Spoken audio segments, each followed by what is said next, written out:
to do squats if you have scoliosis. Let me show you how you would do it for a left lumbar curve pattern. I'm going to step on something with my right foot. My feet are a little bit more than hip distance apart. And ever so slightly, not much, I'm going to turn my feet out. And I'm not going to move my feet, but I'm going to try to rip them apart. And right here, right now, I've engaged glute med.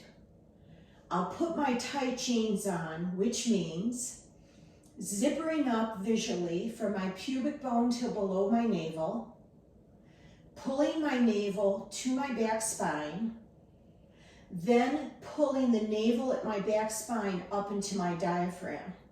Relax your shoulders, relax your jaw. Keep all that. I like hands and prayers. It doesn't have to be that way. I'm going to hinge back with big bent knees, and I'm going to look forward. I'm going to make sure my side bodies are long. If you have a right thoracic curve, you might want to take that left hand on the bottom of your rib gingerly and pull it back.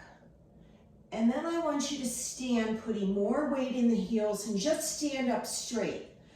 Don't pull the pelvis forward when you stand up fully, because that's going to really impede upon the SI joint and make it real cranky.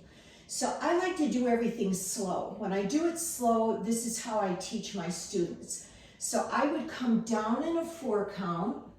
Remember, side body's long. Derotating if you have an upper body curve pattern. Pushing more weight into the heels. I do have my tight jeans on.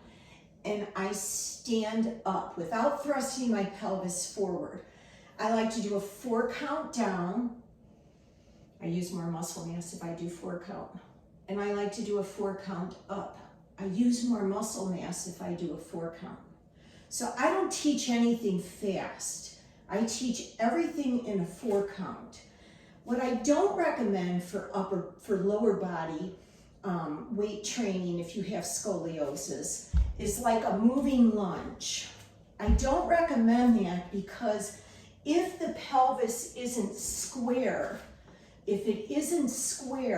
and you're coming forward and back or back and forward, whatever it is, you can't adjust the pelvis to get it squared fast enough. And therefore, you're making more injury to the pelvic girdle. So I hope that is helpful.